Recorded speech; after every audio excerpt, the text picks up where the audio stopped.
extra reboundiness and some more preloadiness and some big fatter bedoing springness.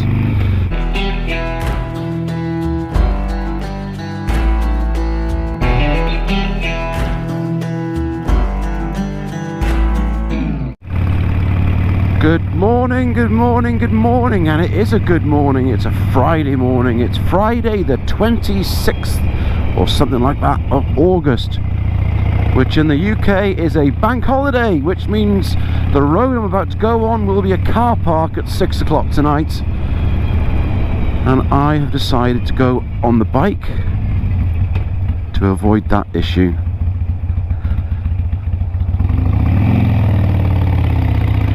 Nobody likes to spend more time on a motorway than they need to, because the whole point of a motorway is to get somewhere quick.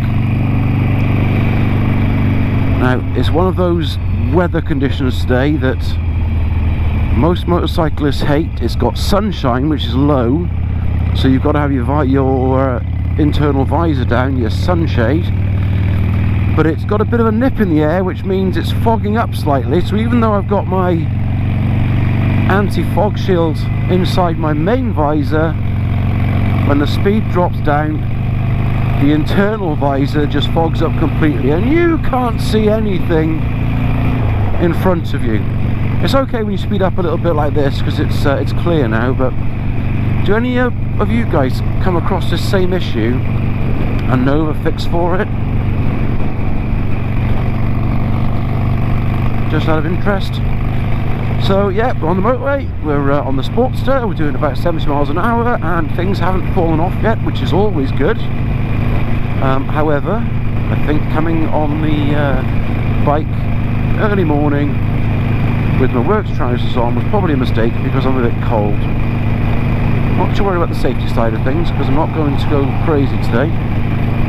But there's very little wind protection, very little warmth within those trousers, and only a few weeks ago we were all complaining about how darn hot it was and how we shouldn't have to wear all the gear. We just can't win. Don't you love Britain? So yeah, later on this afternoon this will be a car park. A couple of weeks back on a Friday it took me 2 hours to get home, which is never great, but you know, it's one of those things we put up with when we become commuter traffic and we add to the problem. So I just thought today might be a good idea to get the bike out, dust it off. Haven't ridden a bike for a week or so since I was at Thruxton, and you do miss it terribly.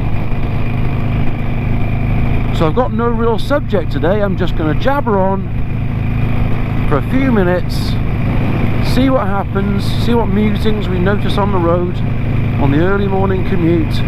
Enjoy the sunshine, which is beautiful even though it's a bit chilly. It's supposed to be quite a nice day today, and of course Fridays are always a nice day, especially when they're the start of the bank holiday weekend, which is 3 days off work.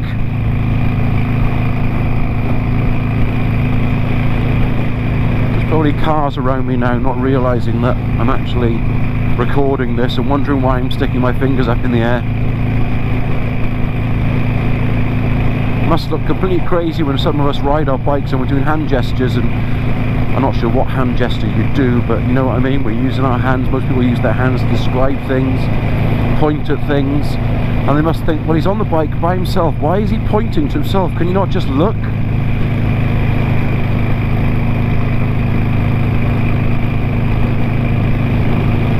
But it is nice being out.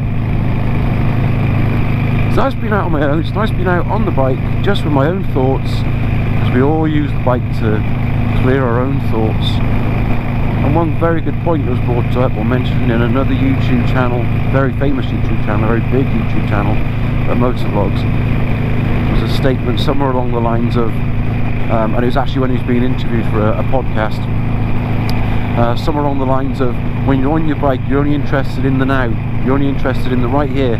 You're not worried about what was, you're not thinking about the future, you're just interested in right now, because that's the safety side of it, that's your concentration to make sure you stay alive, but also the freedom and the enjoyment of it allows you just to empty your mind, which is great.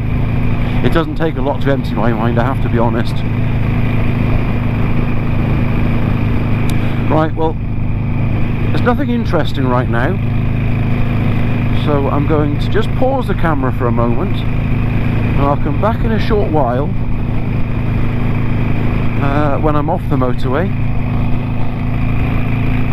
and we'll catch up pretty much where we left off.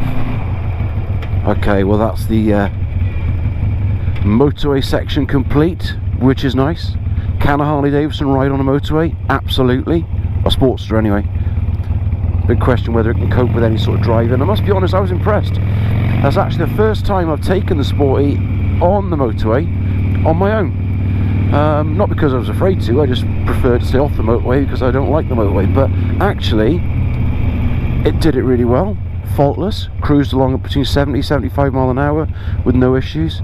A little bit cold in the nether regions, but that's only because the Harley Davidson forces a man spread. But yeah, no, it's all good. Actually, you can take a Harley Davidson Sportster 883 on the highway. So, now, I am doing some work on the Harley tonight. I'm actually changing the rear shock absorbers. When I bought the bike back in January, I didn't really know much about Harleys. I've always admitted that I wasn't a Harley aficionado at the time, but I wanted something that would be able to go 2-up, and I really wanted a Harley Davidson. So I bought this, but this is a XL883L, which means low, and it is low, and that lowness is to do with the seat height and also the shock absorber length. Not girth, but length. So when you put 2-up, it drops it right down, and you hit a big bump and it does bottom out. But we're going off to the Southwest Rally, the World Southwest Rally in September, so I needed to change a few things because with the two of us and baggage I didn't want to be damaging the bike. So I went out and I've ordered some new shock absorbers, which have got some extra reboundiness and some more preloadiness and some big fatter bedoing springness. So hopefully that will help. So I'm going to do that tonight. I ordered a little bicycle jack, Jesus Christ, motorcycle jack from Amazon, which should be arriving today. I'll probably just put some sort of picture up on the screen here of what it's going to look like, or what it does look like, maybe even what it looks like with the bike on it tonight, or maybe the bike on its side because it's fallen off it. But I'll show you the one I bought. Not expensive, and because the trouble with doing shock absorbers or suspension work is you have to be able to adjust the rear swing arm up and down to make the thing fit when you're taking them off and put the new ones on. So just kind of using a paddock stand just won't cut it, unfortunately. So yeah, I'll be doing that tonight, and then we're going to give it a good run out tomorrow, the two of us, just to test it, see what we think, see if it's okay, but I'm sure it will be. So right, so I'm not a million miles away. Do you know what, these roads there's loads of roundabouts, which would be great if I was on the VTR, but actually it's not too bad on the Sportster, let's be fair. You've just got to use a bit of common sense and shut your eyes occasionally. But yeah, all good. Right, riser down, have a good one, and I'll catch you on the flip side.